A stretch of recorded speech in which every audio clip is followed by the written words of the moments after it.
안녕하십니까. 암호화폐 정보를 전달해드리는 닥터 비트맨입니다. 네, 토큰 게이저가 비트코인 시가총액 점유율 감소세가 지속하고 있다고 언급을 했습니다. 네, 암호화폐 전문 데이터 분석 및 제공 플랫폼인 토큰 게이저에 따르게 되면 11일 18시 기준으로 비트코인 글로벌 평균 시세는 19달러라고 합니다. 시가총액은 1793억 3,855만 달러로 최근 24시간 거래량은 7억 1,912만 달러를 기록했다고 합니다. 네, 비트코인 시가총액 점유율은 69.57%를 나타내면서 감소세가 이렇게 지속이 됐다고 하는데요. 네, 중국 유명 크립토 VC D그룹의 창업주이자 비트파이넥스의 주주로 잘 알려진 자오등 같은 경우는 11일 자신의 SNS를 통해서 암호화폐 약세장은 마무리 단계에 접어들었다며 향후 3개월은 마지막 저가 매수 기회가 될 것이라고 전망을 했습니다.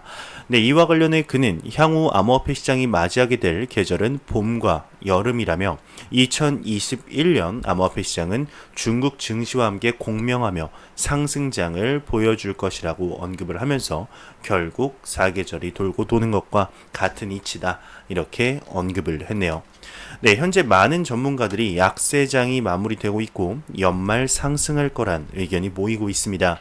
네, 올 연말 2017년과 같은 큰 상승장을 볼 수 있다는 것인데, 네, 과연 어떻게 될까요? 네, 그분들이 상승한다고 해서 상승하는 것은 아니니 그냥 흘려들어도 문제는 없을 것 같습니다만, 일단 10월에 굵직한 이벤트들이 많기 때문에 조금은 기대되는 것도 사실입니다. 네, 그중 많은 분들이 기다려온 ETF가 과연 승인이 나게 될지 아니면 또다시 연기가 될지는 지켜봐야 하지 않을까 싶습니다. 네, 비탈릭 부테린이 법정 화폐 보유액은 3천만 달러 채 안 된다 이렇게 언급을 했습니다. 네, 시가총액 2위 이더리움 창시자인 비탈릭 부테릭은 본인의 법정 화폐 보유 자산이 5천만 달러에 달한다는 한 트위터의 유저 의견에 사실이 아니다, 3천만 달러가 채 안 된다며 반박을 했는데요. 네, 그는 해당 유저의 분석을 보면 내가 900달러대의 이더리움을 현금화했다고 하는데 과평가됐다며 이후 기부금 등으로 지출한 자금도 계산에 포함되지 않은 것으로 보인다고 덧붙였습니다.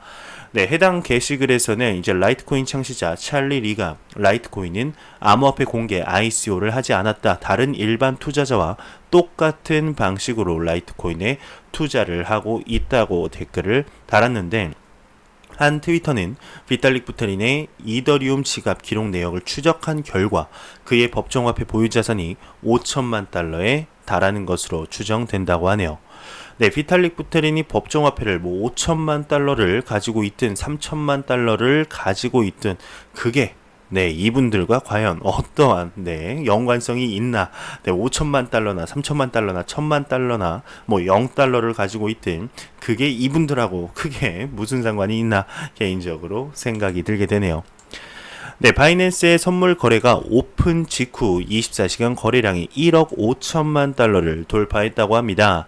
네, 최근 오픈한 바이낸스에 의한 BTC USDT 이제 선물 거래 플랫폼인 바이낸스 퓨처스는 9월 9일부터 10일까지 24시간 거래량이 태도에서 1억 5천만 달러, 하나로 약 1786억 원을 넘어섰음을 한 레딧 사용자가 알렸었는데요. 네, 바이낸스 퓨처스는 초기에는 최대 20배의 레버리지로 BTC USDT 선물을 지원했습니다. 네, 그러면서 바이낸스는 이제 9월 9일 암호화폐 선물 거래소를 정식 오픈을 했죠. 다만 현재는 초대제로 되어 있어 한정된 사용자만이 사용할 수 있는 단계입니다. 네, 향후에는 일반 투자자들에게도 공개될 것으로 지금 기대가 되고 있는데요. 네, 바이낸스의 선물 거래는 성공적으로 개시가 된 것 같습니다. 이제 남은 것은 9월 23일 정식 오픈이 될 벡트의 성공이 아닐까 싶은데요. 많은 기대를 모으는 만큼 성공적 개시와 더불어 암호화폐 시장 그리고 ETF에 긍정적인 영향을 미쳤으면 좋겠습니다. 네, 한 리서치는 올 상반기 암호화폐 선물 거래량이 16조 달러 규모라고 하는데요. 네, 블록체인 리서치 전문 업체 토큰 인사이트가 최근 발표한 암호화폐 선물 거래소 종합 보고서에 따르게 되면 올 상반기 글로벌 암호화폐 시장 내 암호화폐 선물 거래량이 16조 57억 달러를 기록했다고 합니다. 네, 해당 보고서의 주요 내용은 다음 세 가지와 같은데요. 네, 첫 번째로는 2019년 2월 그리고 7월까지 암호화폐 선물 거래량은 뚜렷한 증가 추세를 나타냈다. 그러면서 올 상반기 암호화폐 선물 거래량은 16조 57억 달러 규모로 전체 암호화폐 거래량의 26.15%를 점유했다라고 이제 첫 번째 나왔고요. 두 번째로는 지난 5월부터 암호화폐 선물 거래량은 크게 증가를 했다. 네, 그러면서 2월 선물 거래량 1,045억 달러에서 7월 4,127억 달러까지 증가를 했다고 합니다. 네, 마지막 세 번째로는 이제 암호화폐 선물 거래소 중 가장 많은 거래소는 비트맥스 그리고 OKEX, 후오비, DM 순이라고 하네요. 네, 나스닥의 디파이 지수 추가가 됐습니다. 이제 알트코인 지수를 제공한다는 건데요. 네, 미국 증권거래소 중 하나인 나스닥이 최근 리플 XRP를 새 인덱스에 추가한 데 이어서 디파이 지수도 새로 추가를 했습니다. 네, 그러면서 10일 코인데스크에 따르게 되면 나스닥은 나스닥 글로벌 지수 데이터 서비스에 디파이 지수를 추가해서 디파이 프로젝트들의 실시간 데이터를 제공하겠다 이제 밝혔는데요. 나스닥은 이를 위해 금융중개업체 엑산테와 이제 협력을 했다고 합니다. 네, 이 디파이 지수 그냥 흔히 말하면 그냥 알트코인 지수라고 보시면 될 것 같습니다. 이 알트코인 지수에는 메이커다오, 어거, 제로엑스, 지노시스, 그리고 아모베오, 뉴메라이가 포함됐다고 합니다. 네, 그러면서 나스닥은 이번에 선보인 디파이 X 지수는 디파이 부분에 유망한 블록체인 프로젝트들의 역동성을 보여주는 인덱스라고 언급을 했습니다. 네, 현재 이제 나스닥 같은 경우는 2019년 2월 비트코인과 이더리움 가격 지수 서비스를 시작으로 5월에는 XRP 지수를 출시를 했습니다. 네, 그러면서 현재 다른 알트코인들의 지수를 서서히 추가하고 있는 실정인데요. 네, 일각에서는 나스닥의 암호화폐 지수 추가가 기관 투자자를 앞당길 수 있는 중요한 계기가 될 것이란 의견이 나왔습니다. 네, 한 애널리스트는 나스닥의 암호화폐 지수 런칭은 암호화폐 기반 파생 상품의 승인을 끌어낼 수 있는 소재가 될 것이라고 언급을 했었는데요. 네, 이는 직관적으로 기관 투자자들의 관심을 모을 수 있을 것으로 보고 있습니다. 네, 그러면서 CCN 같은 경우 나스닥에 런칭될 암호화폐 지수는 신뢰할 수 있기 때문에 앞으로 비트코인과 이더리움의 기본 가격 역할을 할 수 있다면서 거대 거래소인 나스닥이 암호화폐 지수를 도입한다는 것은 비트코인 ETF에 긍정적인 영향을 줄 것이다라고 언급을 했는데요. 네, 정말 이 나스닥 지수가 ETF에 조금이라도 긍정적인 영향을 주었으면 좋겠네요. 네, 그러면 코인 마켓캡에서 가격 보고 다음 기사로 넘어가도록 하겠습니다. 지금 메이저 탑 10 코인들 전반적으로 살펴보면 하락을 면치 못하는 상황입니다. 네, 더도 말고 덜도 말고 이제 한가위만 같아라 라고 하는 추석인데 암호화폐 시장은 한가위 같으면 네, 안 될 것 같네요. 지금 메이저 탑 10 코인 그리고 비트코인 같은 경우는 1.7% 하락하면서 1200만원대, 이더리움은 1.14% 하락하면서 21만 3천원, 리플 XRP는 2% 하락을 하면서 305원대를 유지를 하고 있습니다. 그리고 앞서 언급한 대로 비트코인 도미넌스 같은 경우는 69.6%로 아직까지도 매우 강력한 비트코인 시가총액 점유율을 볼 수가 있는데 하루빨리 40% 아래로 내려가야지 알트코인의 대상승장을 기대할 수 있겠죠. 네, 지금 현재로서는 비트코인의 투자자분들, 시청자분들의 비트코인의 이런 비율을 조금 높이는 것이 본인의 자산을 지키는데 조금 더 중요하지 않을까, 좀 더 도움이 되지 않을까 하는 생각이 들게 되네요. 네, 벡트의 비트코인 선물거래 개시 증거금 등 상세 공개가 되었습니다. 벡트의 모회사 ICE는 인터컨티넨탈 익스체인지죠.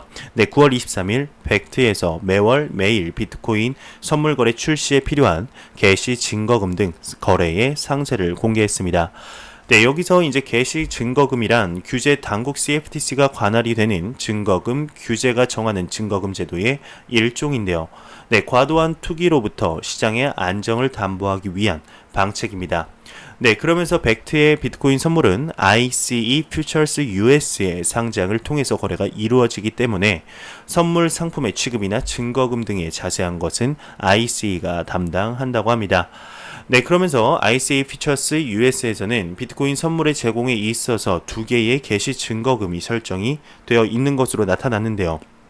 일간과 그리고 월간 계약 어느 쪽의 경우도 개시 증거금의 설정은 일률적이라고 합니다.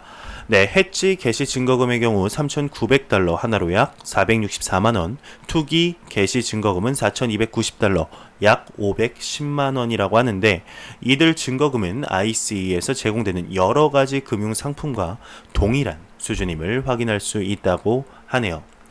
네, 최근 벡트의 출시가 정말 코앞으로 다가오면서 이런저런 기사들이 굉장히 많이 나오고 있습니다. 9월 6일 벡트의 커스터디 서비스인 웨어하우스가 공개가 되면서 비트코인 예금이 1억 2,500만 달러의 보험에 의해 보호된다고 발표를 했죠. 네, 이제 남은 건 선물 정식 거래 시작이죠. 벡트가 암호화폐 시장의 가격 상승을 견인할 것이라는 것과 별로 크게 영향을 주지 못할 것이라는 두 가지 의견으로 나뉜 상태입니다. 네, 출시 당시에는 크게 움직이지 않을지도 모르지만 한 가지 확실한 것은 장기적으로 볼 때 커다란 영향을 줄 것이란 것이죠. 네, 과연 어떤 식으로 진행이 되게 될지 지켜보도록 하겠습니다. 네, 윙클보스 형제의 제미니 거래소가 커스터디 서비스를 제공한다고 합니다. 18종의 암호화폐 보관 및 즉시 거래가 가능하다고 하는데요. 윙클보스 형제에 의해서 설립된 거래소 제미니가 뉴욕주 금융서비스국에 감독되는 커스터디 서비스의 출시를 발표했습니다. 네, 그러면서 제미니 트러스트 컴퍼니를 통해 제미니 커스터디를 제공한다는 것인데, 네, 지금까지의 커스터디 서비스는 거래까지 시간이 걸렸던 것에 반해서 제미니 커스터디는 신용 정보를 제출한 기관 투자자들에 한해 실시간 거래를 추가해서 오프라인 보관 상황에서도 특정 암호화폐의 즉시 거래를 실시할 수 있는 서비스를 전개한다고 하네요.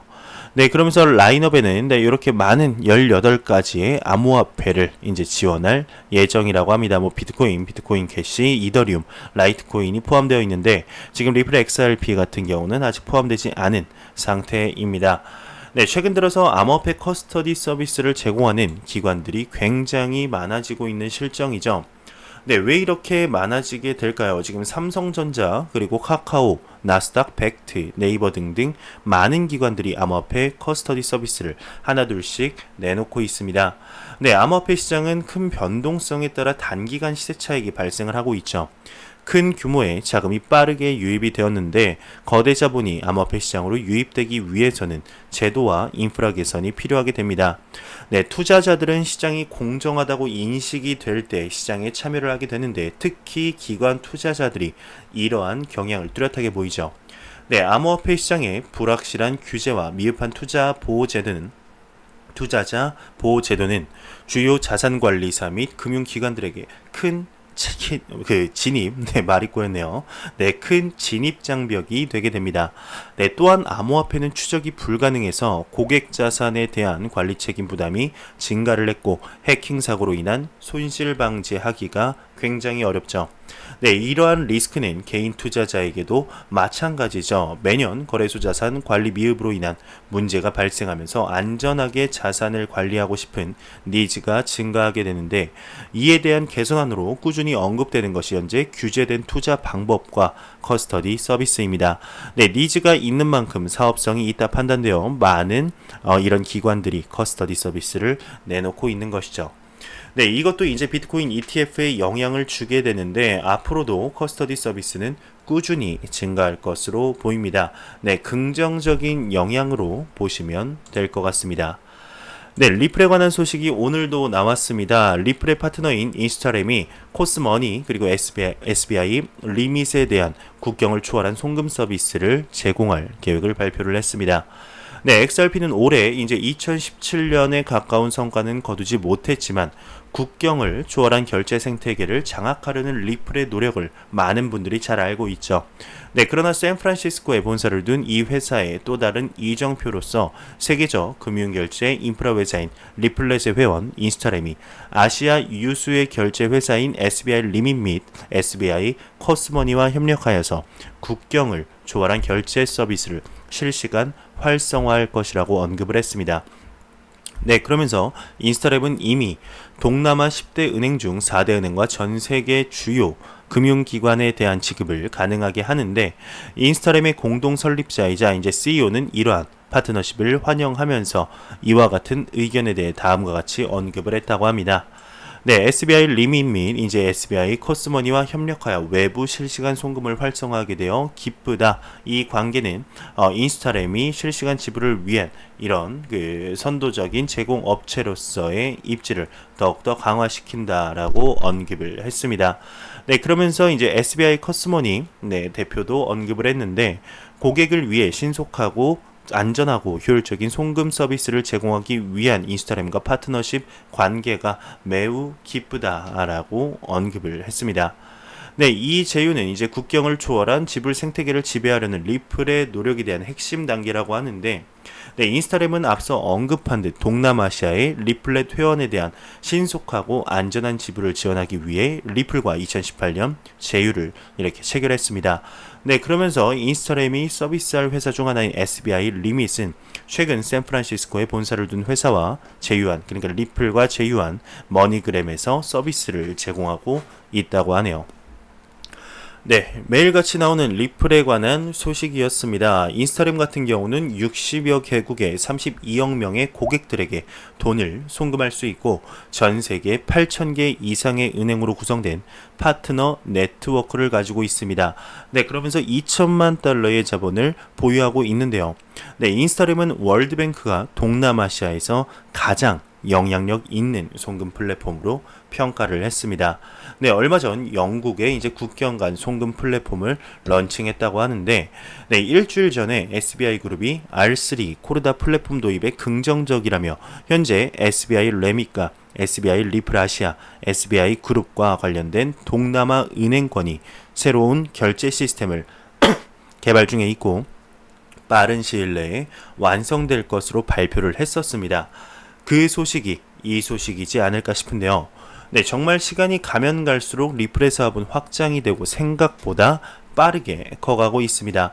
네, 그에 반해 가격이 참 아쉬운 상황이죠. 정말 개미들을 얼마나 탈탈 털고 나아가려는 건지 XRP 가격은 죽어라 안 오르는 모습을 보여주고 있어 많은 분들이 아쉬워하고 있는 상황인데요. 네, 과연 어떻게 진행이 될까요?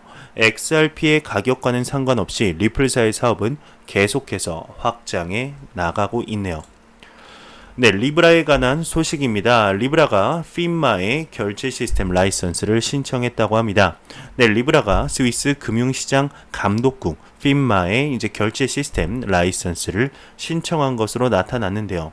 네, 이에 관련해 이제 리브라 협회는 스위스는 금융 서비스에서 선구자 역할을 하고 있다며 현재 핀마와 건설적인 대화를 하고 있고 핀마는 오픈소스 블록체인 네트워크가 규제받고 보안성이 높은 결제 시스템이 될 수 있도록 장려하고 있다 밝혔습니다. 네, 그러면서 FATF 같은 경우는 페이스북 리브라 개발 상황을 면밀히 모니터링 중이라고 합니다.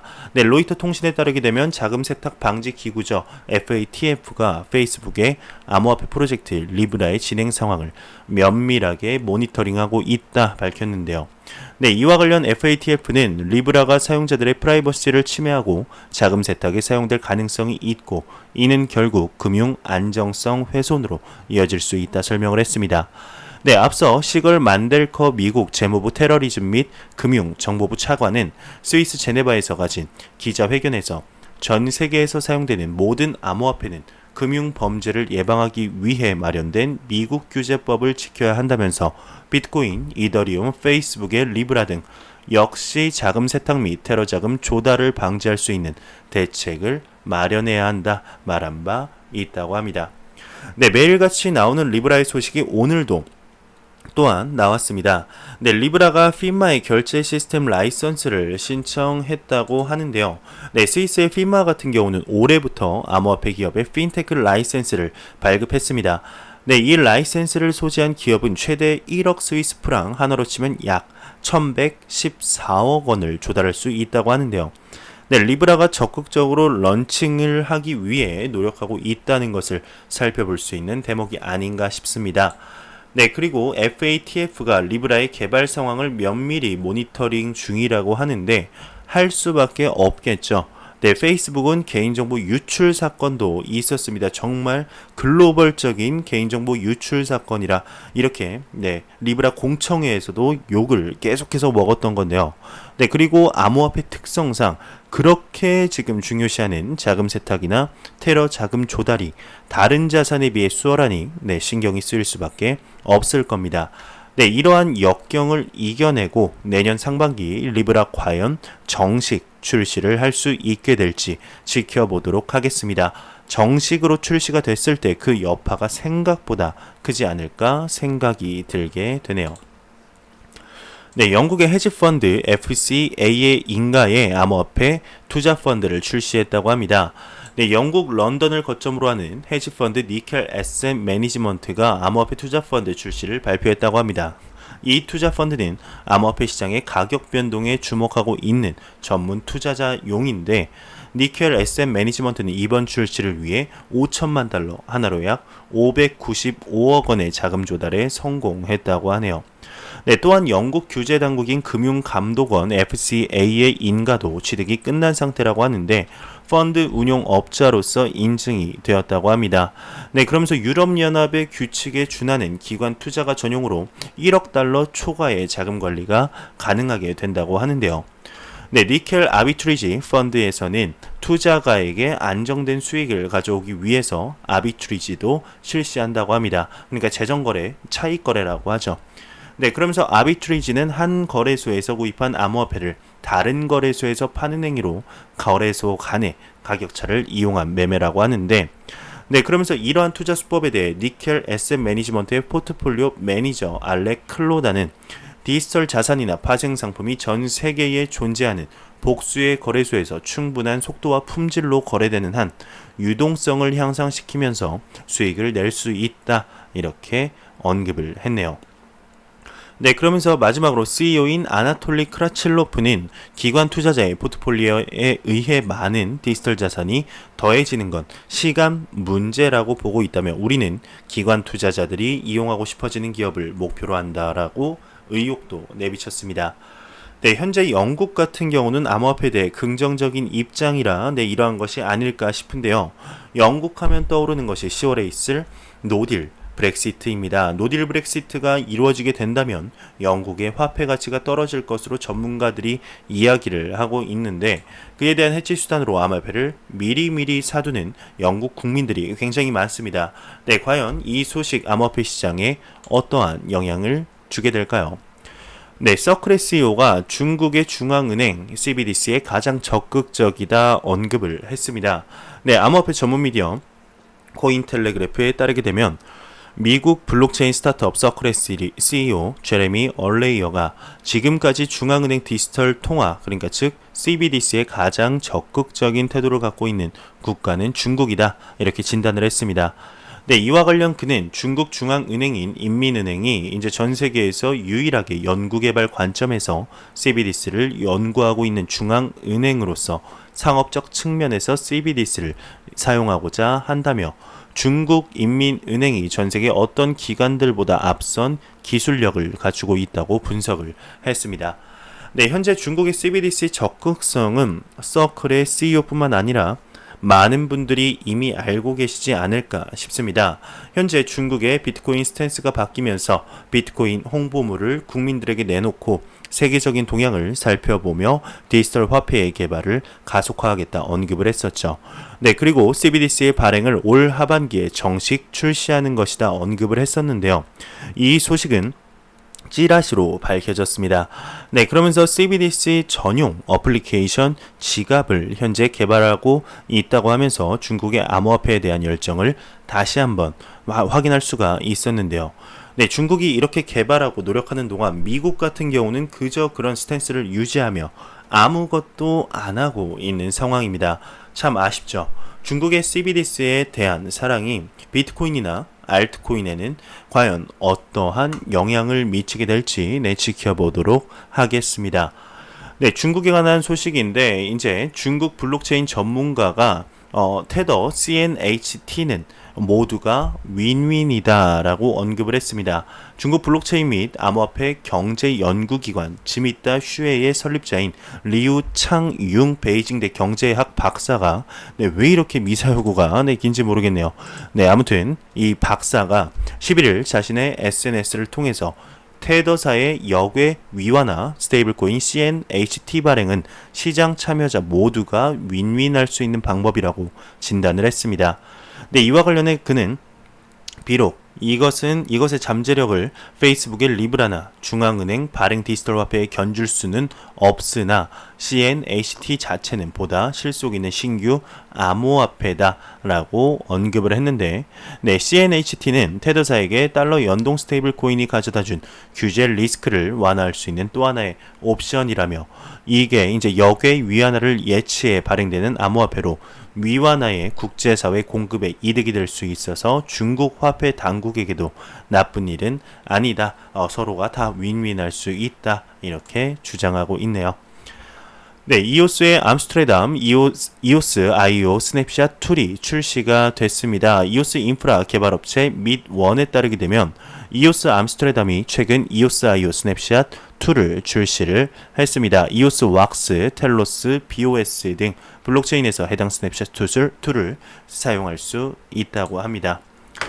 네, 스위스 금융당국이 스테이블 코인 ICO 관련 가이드라인 보충안이 공개가 됐습니다. 네, 암호화폐 전문 미디어 코인 텔레그래프에 따르게 되면 스위스 금융당국이죠. 아까 언급한 FINMA가 최근 스테이블 코인 토큰 공개 ICO 관련 가이드라인 보충안이 공개가 됐습니다. 네, 해당 자료에 따르게 되면 스테이블 코인의 적법성을 판단할 때 경제적 기능, 토큰의 설계 목적에 초점을 두고 중립적이고 원칙에 입각한다고 명시를 하고 있는데요. 또한 FINMA 측은 스테이블 코인에 대한 규제는 토큰을 뒷받침하는 자산과 보유자의 법적 권리에 따라 차등 적용된다. 이렇게 밝혔네요. 네, 퓨마페이가 이제 아시아 로드쇼를 개최한다고 합니다. 16일 한국에서 미더비 있다고 하는데, 이스라엘 블록체인 결제 솔루션인 회사 퓨마페이가 아시아 4개국을 4개국을 순방하는 아시아 로드쇼를 진행한다고 합니다. 네, 싱가포르, 베트남, 한국, 일본 순으로 로드쇼가 열리면서 한국 미더브는 오는 16일 서울 강남구 슈피겐홀에 진행이 된다고 하는데요. 네, 크립토 차일드의 백승환 대표를 비롯해 헤드라, 해시, 그래프, 그리고 카카오 블록체인 계열사 그라운드 X 관계자가 한국 미더브에 참석할 예정이라고 합니다. 네, 그러면서 암호화폐 거래소 OKEX와 함께하는 토론, 인플루언서 간 대담 세션도 열린다고 하네요. 네, 마지막 소식입니다. 안 보고 가면 섭섭하겠죠. 네, 크립토 공포 탐욕 지수인데 지금 전날보다 3포인트 하락한 38을 나타냈습니다. 공포 단계가 지속되고 있는 건데요. 이는 전날 대비 투자 심리가 소폭 위축됐다 보시면 될 것 같습니다. 이 지수가 0이면 공포, 100이면 낙관이죠. 38이면 안 좋다. 그냥 이렇게 보시면 될 것 같은데 참 아쉽죠. 지금 이제 9월 달도 곧 있으면 반이 지나갑니다. 참 시간 빠른 것 같은데요. 과연 9월 달 마무리 그리고 3분기 마무리가 어떻게 진행이 되게 될까요? 적어도 70 이상은 찍고 4분기로 넘어갔으면 좋겠습니다. 네, 그러면 제가 준비한 소식은 여기까지입니다. 마지막으로 코인마켓캡에서 가격 보고 넘어가도록 하겠습니다. 지금 리플 XRP 기준 지금 305원이죠. F5번 한번 눌러보도록 하겠습니다. 302원, 3원이나 떨어졌네요. 참 아쉬운데 F5번 누를 때마다 항상 가격이 떨어지는 것 같아서 참 아쉽습니다. 네, 제가 준비해온 소식은 여기까지입니다. 영상이 도움이 되셨다면 구독과 좋아요 그리고 광고 한 편만 처음부터 끝까지 시청해 주시기 바랍니다. 이 채널은 오직 광고 수익으로 운영이 되게 됩니다. 항상 영상 시청해 주시는 시청자분들, 구독자분들 너무나 감사합니다. 이제 오늘부터 추석이죠. 추석간에는 코인 생각 다 버리시고 가족들과 행복한 시간, 즐거운 명절 보내시길 바라면서 저는 다음 영상으로 찾아뵙도록 하겠습니다. 지금까지 닥터 비트맨이었습니다. 감사합니다.